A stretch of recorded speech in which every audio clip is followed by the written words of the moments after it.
Hello, anyone willing to watch this? This is LMick91. This is the first YouTube video I ever made, so apologize if it's choppy. Anyway, this is a 2,000 point battle report between my Bretonnians and one of my good friends, Orc Army. We rolled the watchtower scenario, so it's kind of the bane of Bretonnians. So I wasn't really looking forward to trying to catch that tower from him, but we'll see how it goes.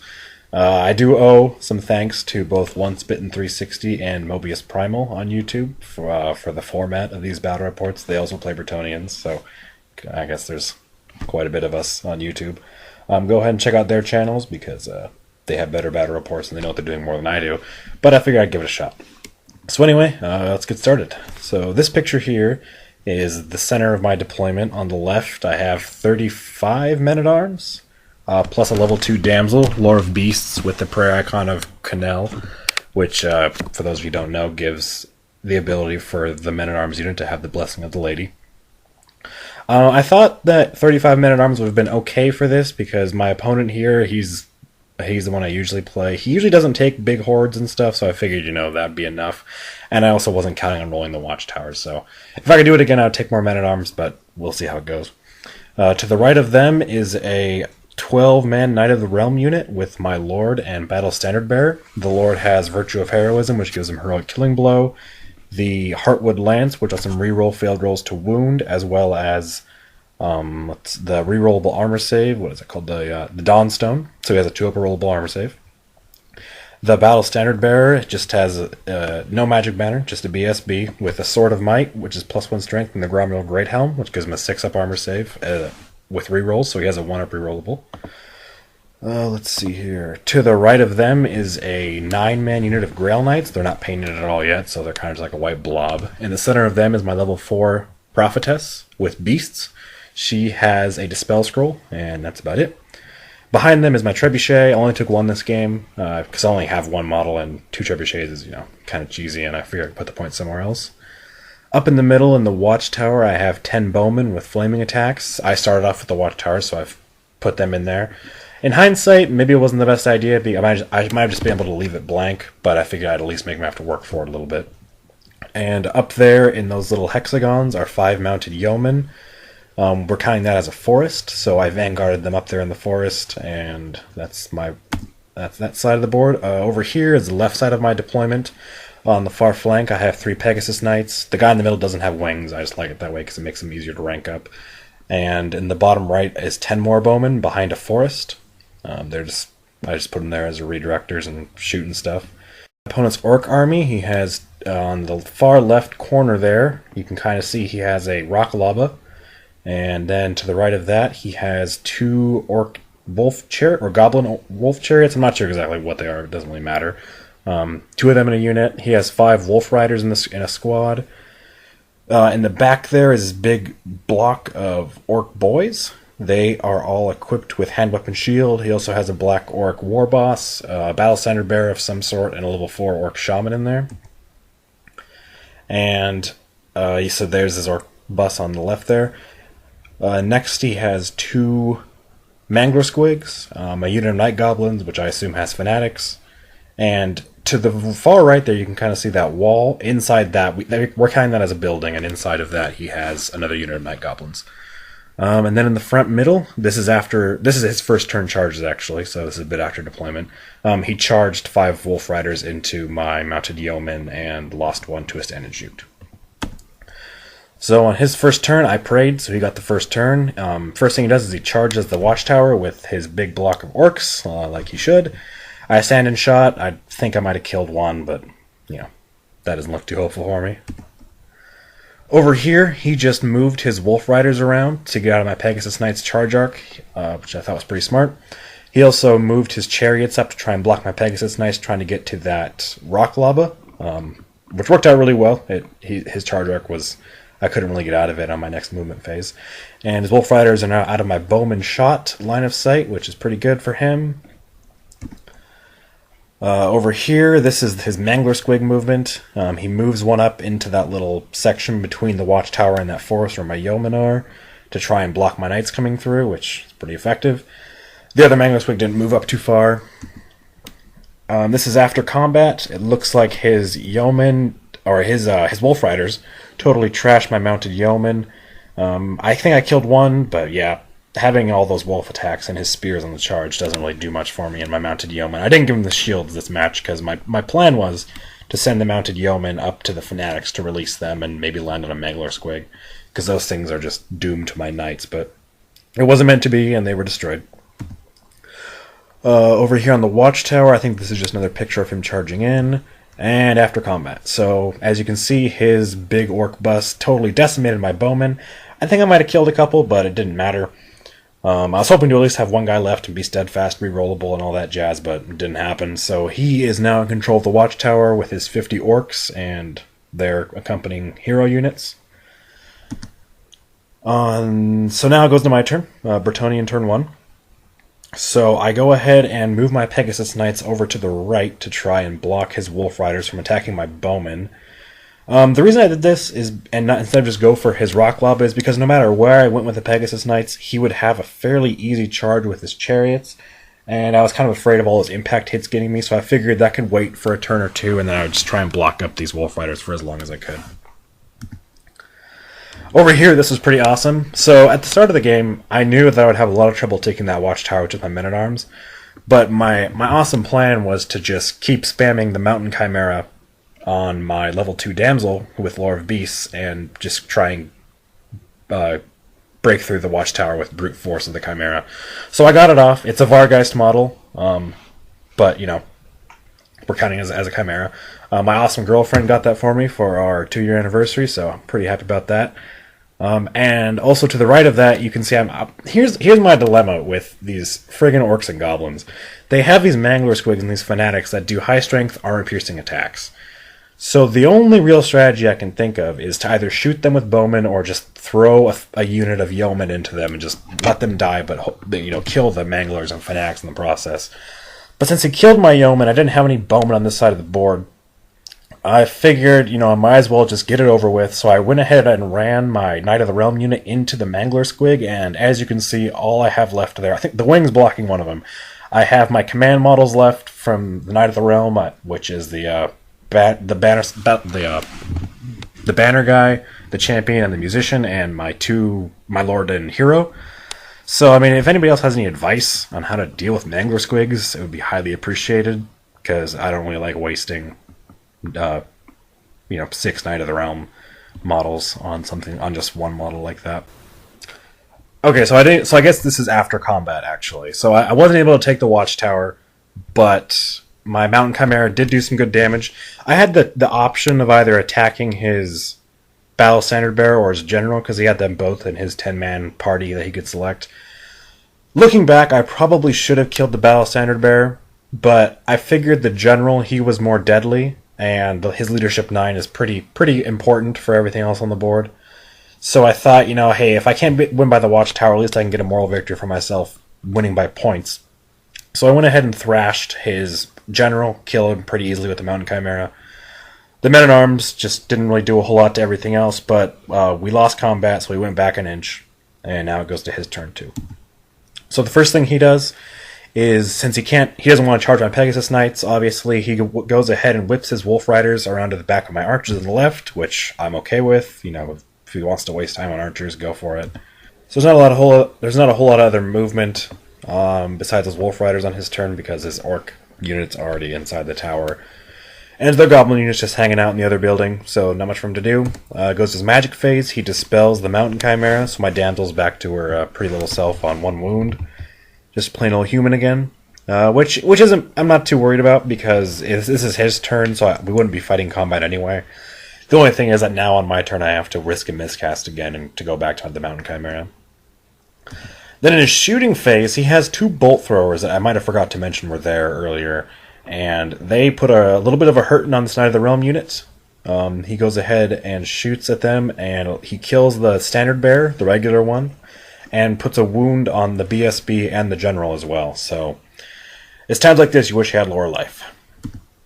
So that goes to my turn. My turn 2? Yeah, my turn 2. And first thing I do is move the Pegasus Knights up and over that forest, because if he wants to waste time trying to attack my archers, I'm not going to just, be kited around back there the whole time. They're not worth that much.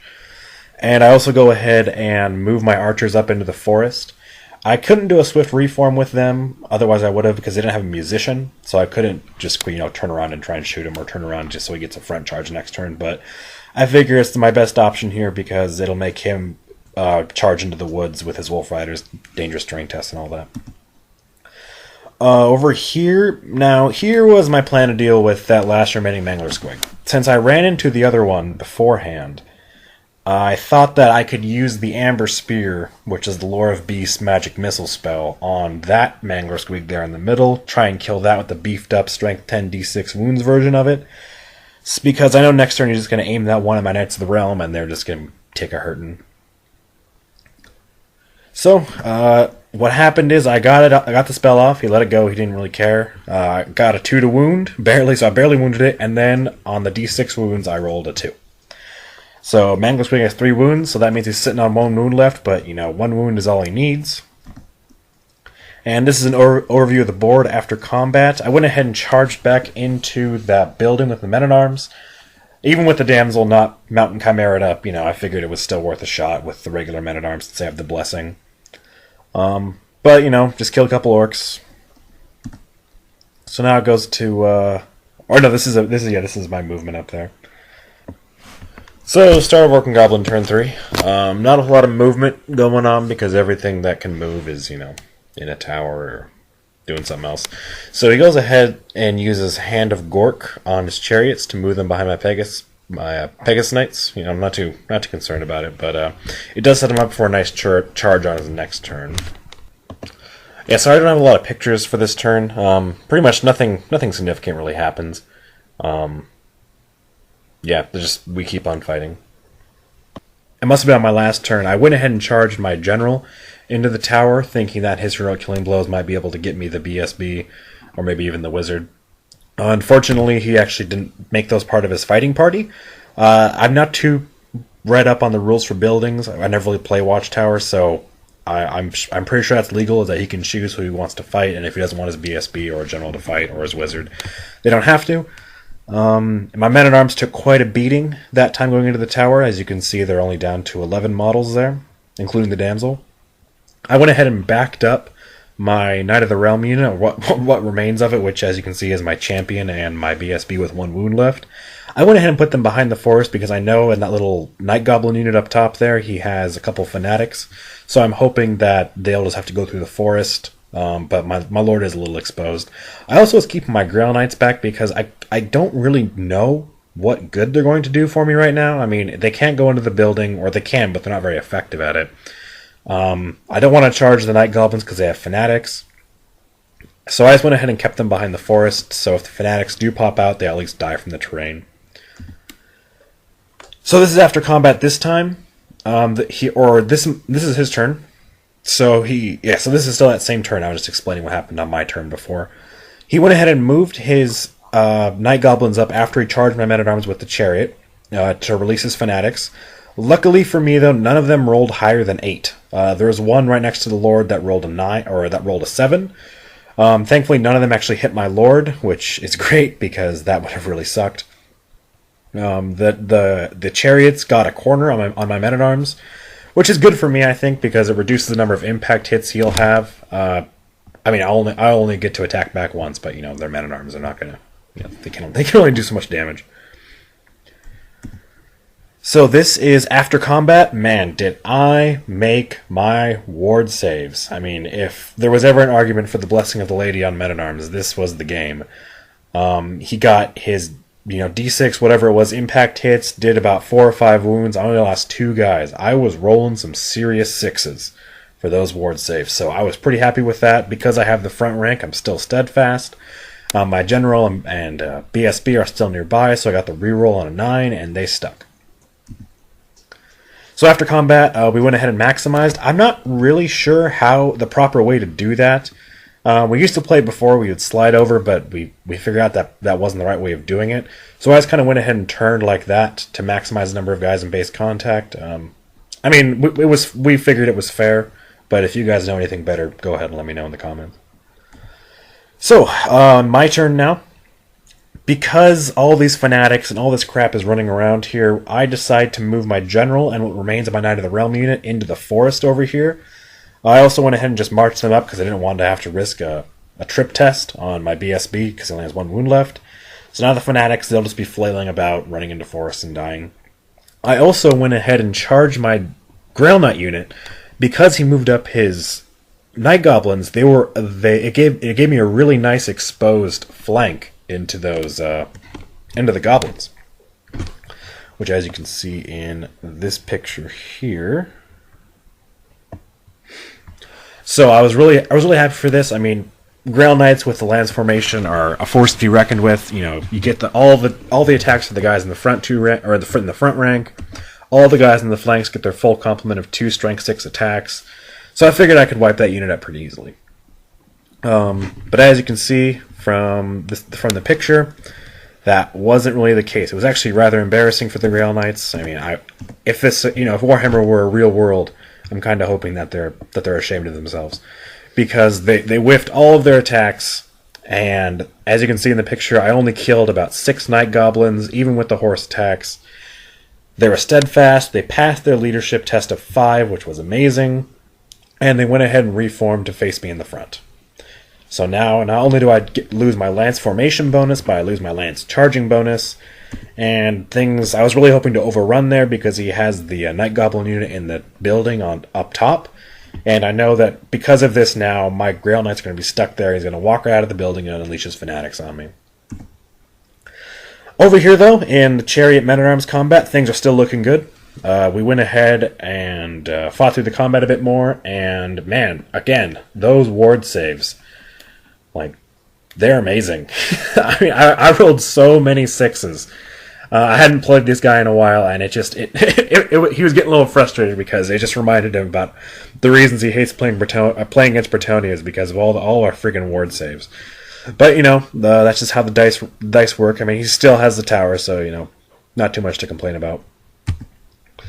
Here's just a close-up of that, just showing how awesome my men-at-arms are after combat. So this is his turn, and what I expected to happen totally happened. He took his Night Goblins out of the building and unleashed his fanatics. Thankfully, though, he rolled pretty low this game for his fanatics, which is unusual. And only one of them passed through the unit, but you know that's all he needs to take down some Toughness 3 Grail Knights.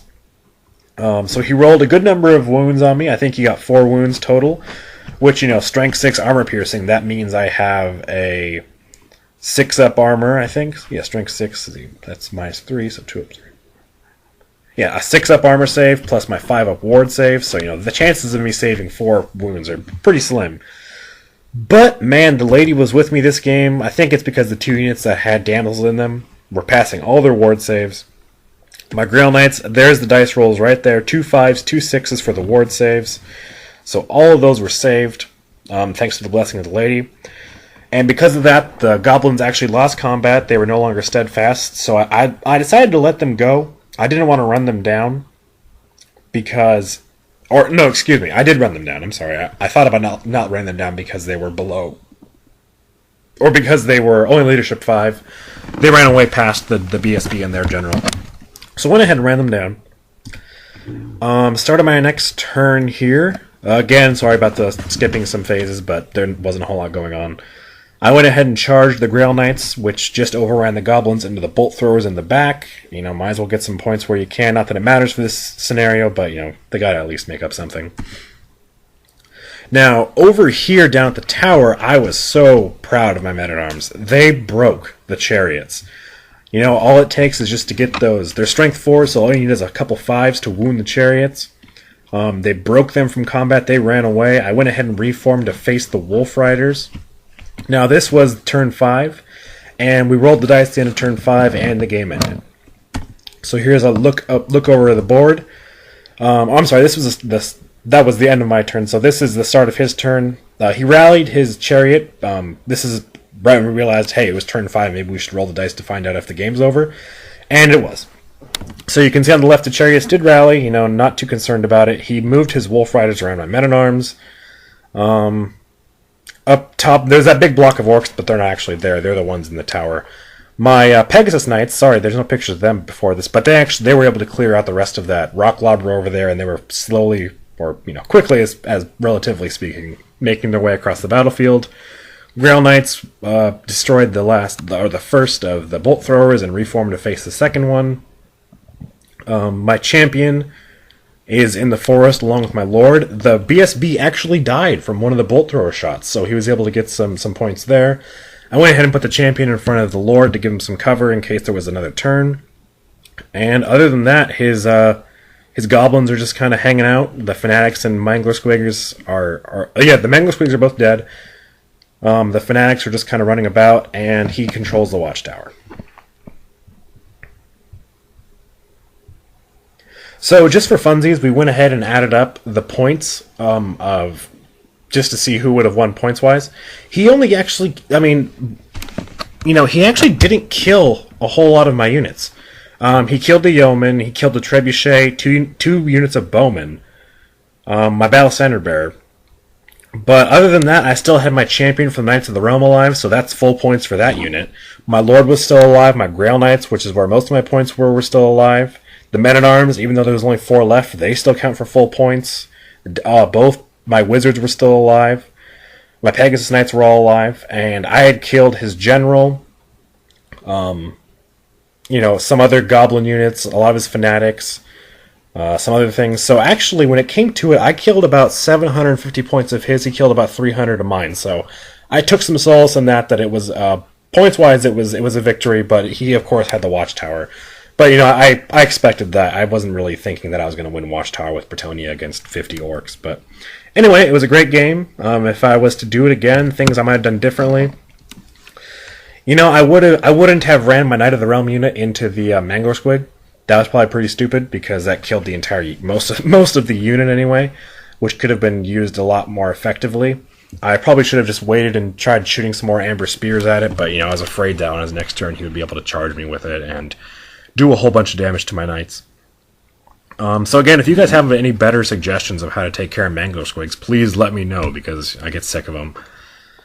I would have done the same strategy with my men-at-arms and the damsel, trying to transform into a chimera every turn. The only thing was, after my first turn magic phase, my magic phase was really low dice, like 4 to 6 dice, and I felt those dice were better used on casting Amber Spears and other Trident buffs, trying to get those off.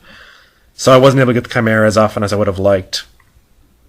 The Pegasus Knights, I ran them around a little bit too much, I think. They're supposed to get across the battlefield quickly, but the thing is, I was afraid of those chariots. Like I said, this guy's a really good player, so he and I have played a lot, and he always plays Orcs or High Elves. I'm always Bretonnia, so he knows all the tricks I have in my book. So he's really good at kiting my Pegasus Knights and working against my army's weaknesses. But that's okay. I don't mind that. It makes for a pretty competitive game. So yeah, I would have moved the Pegasus Knights a bit more aggressively, I think. I would have taken more men-at-arms. And the Grail Knights, yeah, I'm not really sure what I should have done with those, because, they would have just gotten chewed up by fanatics if they were a bit more aggressive.